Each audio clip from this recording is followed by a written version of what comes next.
What would you do if you could see your future? Not glimpses, not hints, the actual, undeniable truth of what's coming. Every detail, every moment, every heartbreak and triumph laid out before you like pages in a book you're not supposed to read. Sarah Mitchell thought she wanted to know. She was wrong. This is the story of a mirror that showed the future. And then, it took it away. Tonight's story is titled, The Haunted Mirror That Showed Your Future, Then Took It Away.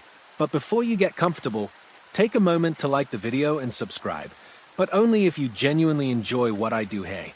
And let me know in the comments where you're tuning in from, and what time it is for you. It's always fascinating to see who's joining us from around the world. Now, if you're wearing headphones, perfect. If not, you might want to put some on. Or, you can lower the volume now, just enough so my voice blends gently with the stillness of your room. Close your eyes. Let your shoulders sink just a bit more into your pillow. You don't have to do anything. Just listen. August 15th, 2023. Riverside, California. Sarah Mitchell, 28, graphic designer, recently divorced, living in a studio apartment that smelled like vanilla candles and regret. Sarah had always been curious about antiques, not the expensive kind that rich people collected to show off at dinner parties. The weird kind. The kind with stories carved into their surfaces and mysteries hiding in their shadows. That Tuesday morning, she found herself at Whitmore's estate sale. The house belonged to Eleanor Whitmore, who died at 94 with no family, no friends, and apparently no one who cared enough to sort through her belongings before strangers picked through them like vultures. The house felt heavy, not just old, heavy, like the air itself was thick with decades of secrets.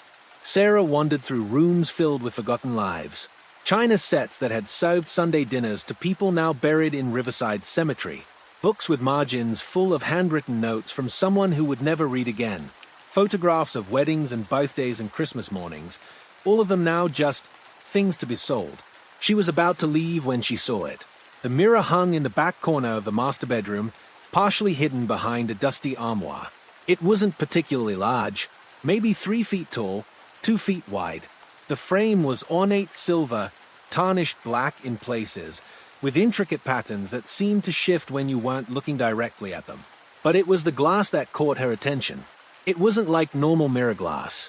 It had a depth to it, like looking into still water on a moonless night. Sarah touched the frame. The metal was warm, impossibly warm for a house that had been empty for weeks. How much for the mirror? She asked the estate sale coordinator, a tired-looking woman named Janet who'd been chain-smoking Virginia Slims all morning. Janet barely looked up from her clipboard. $20. $20 for something that felt like it should cost thousands. Sarah paid in cash. She should have walked away. She should have bought a nice lamp instead. Something normal. Something safe. She didn't. Sarah hung the mirror in her living room that evening. It looked wrong there. Too elegant for her IKEA furniture and Netflix and wine lifestyle. But she couldn't stop looking at it. The first time it happened was 3 days later. Sarah was getting ready for work, checking her reflection one last time before heading out to another soul-crushing day at the marketing firm where she designed advertisements for products nobody needed. She looked into the mirror, and for just a moment, she saw something different. Not her reflection. Not exactly. It was her, but older. Maybe a year older. Her hair was shorter, styled in a way she'd never worn it. She was wearing a dress she didn't own, standing in what looked like an office she'd never seen. The vision lasted maybe 2 seconds. Then it was just her again, staring at herself in her pajamas, wondering if she was losing her mind. She convinced herself it was stress. Divorce does things to your brain. Makes you see things that aren't there. Makes you hope for things that will never happen. But then it happened again. This time she was brushing her teeth before bed. She looked up into the mirror, and there she was again. Future Sarah. This time she was laughing at something someone off camera had said. Her face looked happy, genuinely happy. A kind of happiness Sarah hadn't felt in years. The vision lasted longer this time. Maybe 5 seconds. Long enough for Sarah to notice details. A ring on her right hand that she didn't recognize. A small scar on her chin that wasn't there yet. Crow's feet around her eyes that suggested she'd been smiling a lot. When her reflection returned to normal, Sarah touched her chin. No scar. She looked at her right hand. No ring. That night, she sat in her living room staring at the mirror for 2 hours. Nothing happened. Just her own tired reflection staring back, asking questions she didn't have answers for. Sarah spent the next day researching. Antique mirrors, haunted objects, scrying, time travel. The internet had plenty of theories, most of them involving crystals and chakras and other things that made her feel stupid for even reading about them. But she found one thing that made her pause. A forum post from 2019 about a mirror that had belonged to a woman named Eleanor Whitmoy. My grandmother bought this mirror at an estate sale in the 1960s. She always said it showed her things that hadn't happened yet. We thought she was getting senile. After she died, my mom inherited it. Started having the same visions. She got rid of it after 6 months. Said it was driving her crazy. If anyone knows where that mirror ended up, stay away from it. Some things aren't meant to be seen. The post had been deleted, but Sarah had screenshot it before it disappeared. She should have gotten rid of the mirror then. Should have put it back in her car and driven it to Goodwill or the dump or anywhere that wasn't her living room. She didn't. The visions came more frequently after that. Every few days, sometimes multiple times a day. Always brief. Always showing her a future that seemed just slightly out of reach. She saw herself getting promoted at work. She saw herself on a date with a man she'd never met, someone with kind eyes and gentle hands. She saw herself in a new apartment, bigger, with actual furniture instead of the second-hand chaos she lived in now. She saw herself happy. And slowly, impossibly, the visions started coming true. First, the promotion. Sarah's boss, Michael Chen, called her into his office on a Thursday morning. She'd seen this exact conversation in the mirror 3 days earlier. "Sarah, I'm impressed with your work on the Henderson campaign. We're creating a new position. Senior Creative Director. Interested?" Sarah knew what he was going to say before he said it. She'd heard these exact words, seen his exact expression 3 days ago. "Yes," she said, because she knew that's what she was supposed to say. The raise was substantial. The new office had a window. For the first time in months, her bank account wasn't a source of daily anxiety. 2 weeks later, she met David. David Patterson, 31, high school English teacher, divorced like her, with the same kind eyes and gentle hands she'd seen in the mirror. He was buying coffee at the same cafe where she'd grabbed lunch every Tuesday for 6 months. She'd never seen him there before, but she had seen him. In the mirror.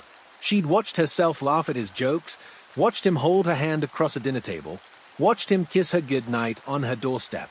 "Excuse me," he said, exactly as the mirror had shown her. "I think you dropped this." He held out her car keys. She had dropped them, just like in the vision. "Thank you," she said, taking the keys and feeling the spark of electricity when their fingers touched, just like she'd known she would. They talked for 20 minutes. He asked for her number.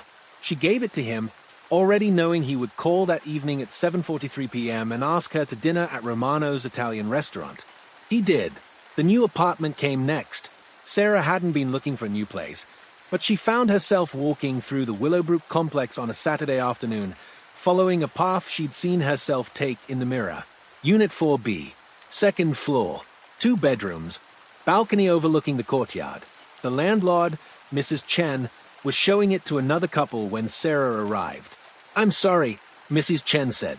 "I think we have an application already." Sarah smiled, because she'd seen this too. The Johnsons changed their minds about the pet policy. They left 5 minutes ago. Mrs. Chen looked confused. "How did you—" "They just called. How did you know their name?"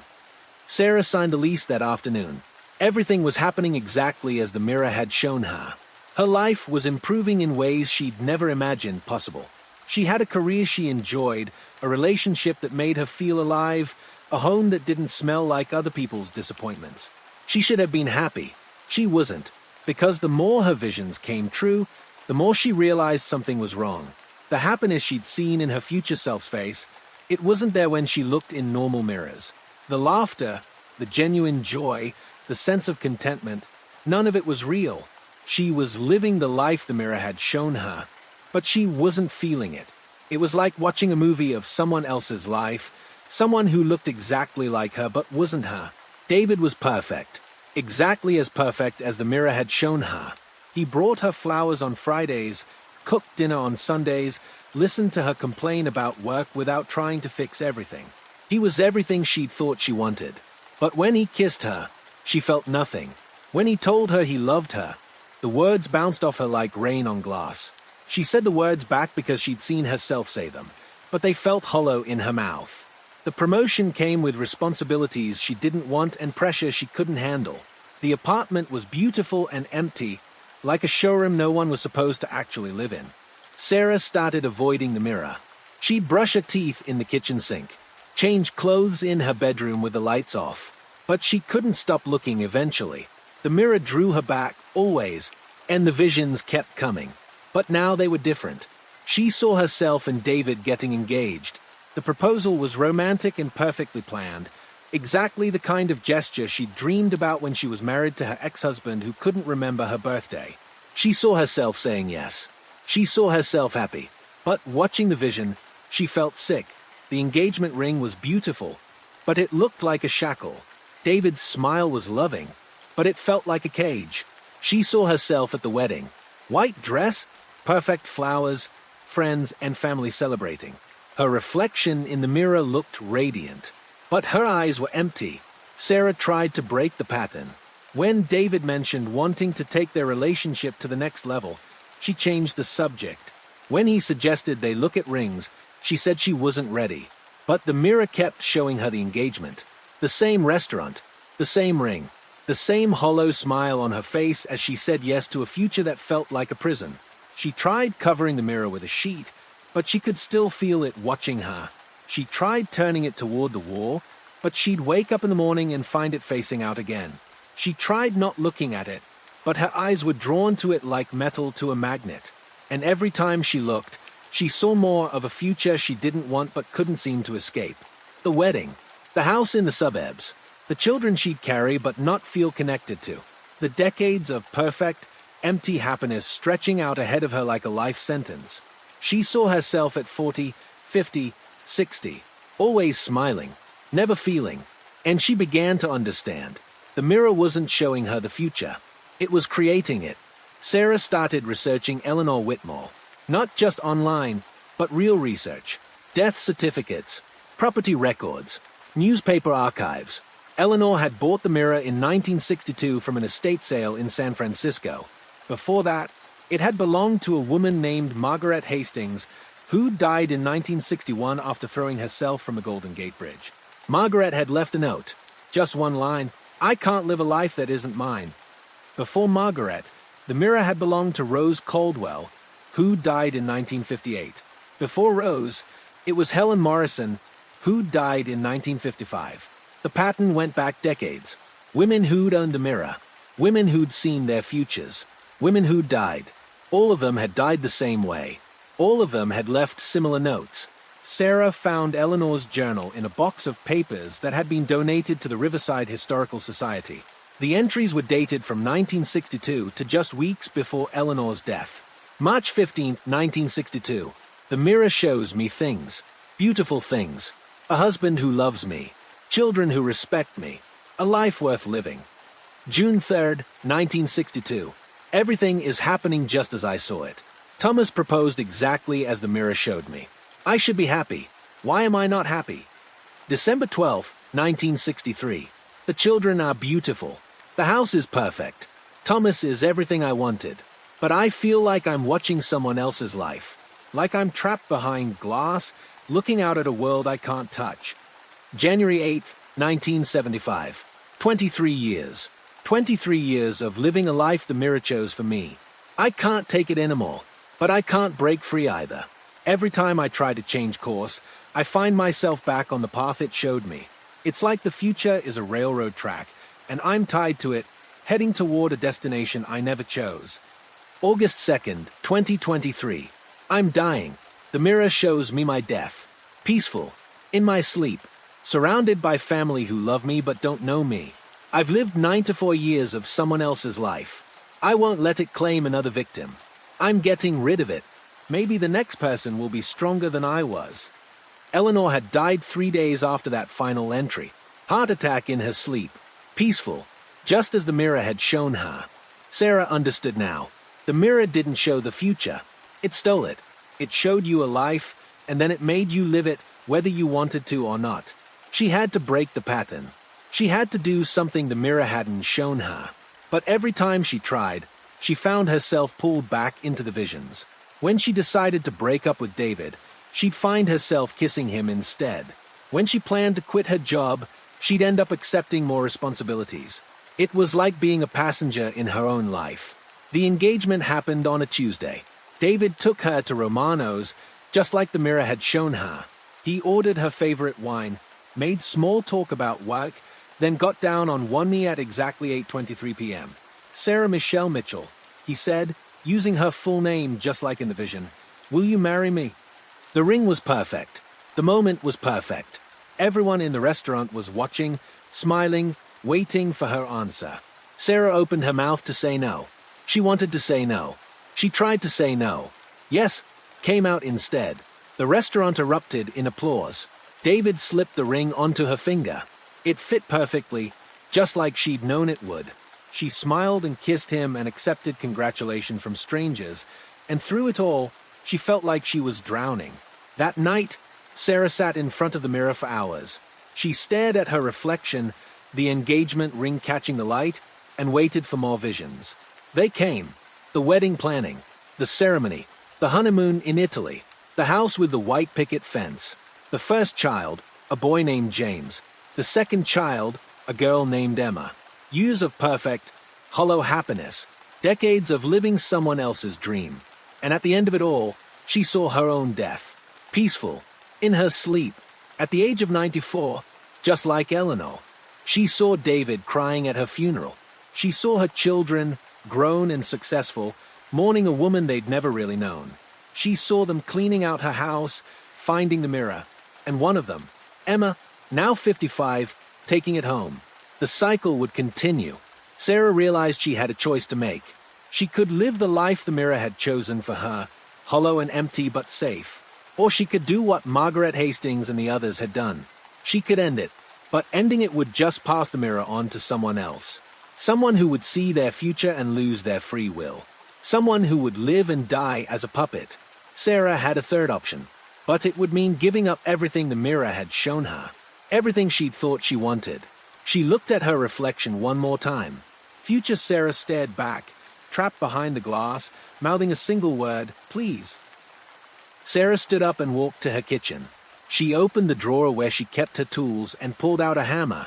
When she returned to the living room, the mirror was showing her the wedding again. Perfect white dress. Perfect flowers. Perfect empty smile. No, Sarah said out loud. Her voice sounded strange after hours of silence. She raised the hammer. The reflection changed. Instead of the wedding, she saw herself bringing the hammer down on the glass. She saw the mirror shattering into 1,000 pieces. She saw herself free. But she also saw the consequences. David would leave. The promotion would disappear. She'd lose the apartment, the security, the perfect life she'd been building. She'd go back to being nobody special. Just Sarah Mitchell, divorced graphic designer, living in a studio apartment, eating takeout and watching Netflix alone. But she'd be herself, not the woman the mirror wanted her to be. Herself. Sarah brought the hammer down. The mirror exploded into fragments, each piece reflecting a different possible future before going dark. The silver frame clattered to the floor, suddenly cold and lifeless. For a moment, the room was perfectly silent. Then Sarah's phone rang. David's name on the screen. Hey, she answered. Sarah, I've been thinking about tonight, about the proposal. I don't know what came over me. I mean, we've only been dating for 3 months. I'm so sorry. I don't know why It's okay, Sarah said. I was about to call you. We moved too fast. Let's just see where things go naturally. Really? You're not upset? No, Sarah said, and realized she meant it. I'm not upset at all. Sarah swept up the glass. Every piece. She put them in a trash bag, tied it tight, and threw it in the dumpster behind her building. The next morning, she woke up in her studio apartment. The vanilla candles, the second-hand furniture, the life she'd been trying to escape. But for the first time in months, when she looked in her bathroom mirror, she recognized the person staring back. Sarah kept her promotion for 3 more months before she realized it wasn't what she wanted. She quit and went freelance, designing logos for small businesses and websites for local artists. The pay was inconsistent, but the work felt like hers. She and David dated for another year. It ended amicably when they both realized they were better as friends than as partners. He met someone else 6 months later, a teacher like him who shared his love of hiking and old movies. Sarah moved to a smaller apartment in a different part of town. It had character, which was a polite way of saying the radiator made noise and the faucet dripped, but it was hers. She never bought another antique mirror. 2 years later, Sarah was having coffee with her friend Jessica when the conversation turned to estate sales. "You should come with me this weekend," Jessica said. "There's this amazing sale in Riverside." The woman who died had incredible taste. "What was her name?" Sarah asked, though she already knew. "Eleanor Whitmore. Such a shame. No family to inherit all her beautiful things." "Jess, promise me something. Don't buy any mirrors. No matter how beautiful they are. No matter how good the price is. Just don't." Jessica laughed. "You're weird, Sarah. But okay, no mirrors." Sarah never told Jessica why. Some warnings wouldn't be believed until it was too late. Sarah lived her life. Not the perfect life the mirror had shown her, but her life. She made mistakes. She had disappointments. She had moments of genuine happiness that surprised her with their intensity. She never married. She never had children. She never owned a house with a white picket fence. But every morning when she looked in the mirror, she saw herself. Not who she was supposed to be. Not who someone else wanted her to be. Just herself. And that was enough. Sarah Mitchell died at the age of 73, 21 years earlier than the haunted mirror had predicted. She died in her sleep, peaceful and content, in a small apartment filled with her own artwork and surrounded by friends who knew her, really knew her. At her funeral, Jessica gave a eulogy about a woman who had lived life on her own terms, who had chosen authenticity over perfection, who had valued freedom over security. Sarah always said the future wasn't something that happened to you, Jessica told the gathered mourners. It was something you created, one choice at a time. After the service, Jessica helped clean out Sarah's apartment. There were no antiques, no mysterious objects, no mirrors except for the simple one in the bathroom that showed nothing but the truth. The mirror that had tormented Eleanor Whitmore and Sarah Mitchell was gone, shattered and thrown away years ago. But somewhere in Riverside, or maybe San Francisco, or maybe a small town no one's heard of, there's an estate sale happening this weekend. And someone is going to see a beautiful antique mirror with an ornate silver frame and glass that looks like still water on a moonless night. The price will be too good to pass up. $20 for something that looks like it should cost thousands. They'll think they are buying a mirror. They'll be wrong. Some things are too dangerous to exist. But some things are too powerful to destroy. They just wait, patient, ready for the next person who thinks they want to see their future. The next person who forgets that some gifts come with a price too high to pay.